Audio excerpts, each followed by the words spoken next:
Hello, this is Jesse. I'm submitting my week 4 coding project. I know it's pretty late, but I'm just trying to get all this done and caught up. Been pretty busy with work, and this has kind of been hard too. But this I could not figure out how to submit correctly. I couldn't push it correctly to GitHub this time. I could do it with a test repository again, but I couldn't figure out why it wouldn't do it with this one. So I actually added it like via the file option on GitHub or whatever, but it comes out the same way. So I don't know if that's a big deal or not. But I'm going to go through the assignment on Eclipse and try to be faster. The first time I was 6 minutes, so I'm going to try to make it quick this time.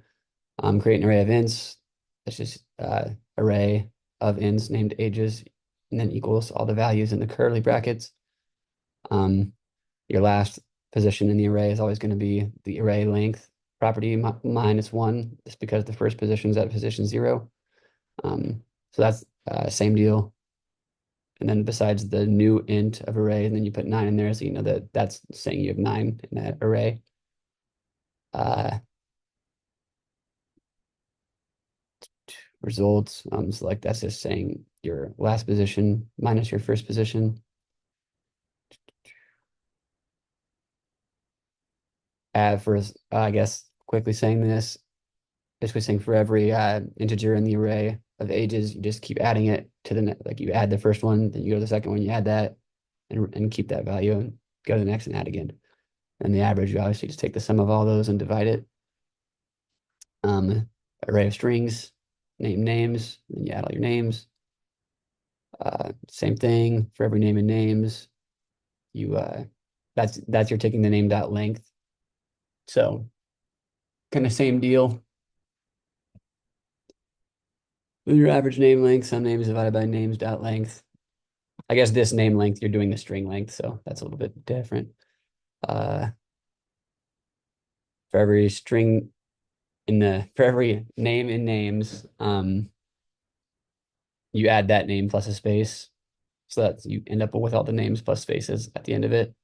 Last position's -1, first position's 0. Just iterate for as many names as there are in that array.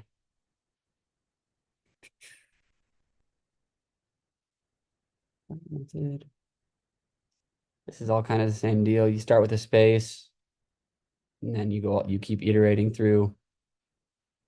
Well, you don't start with a space, sorry. You start with nothing. And then you just keep adding and adding and adding for the n number of times. So if I is less than n, if you have 3, then yeah, you'd go 3 times. Well, 2, but yeah, but there's position 0, so that's why it's always so weird. First and last name, pretty straightforward. Besides like public and static, and then whatever you're returning, that has to be what it is. So that'd be a string. Same with Boolean. Not saying for every integer in that array, sum plus or equals the next one. And then if that whole sum is over 100, you return true. If not, return false. Trying to stay under 5 minutes this time.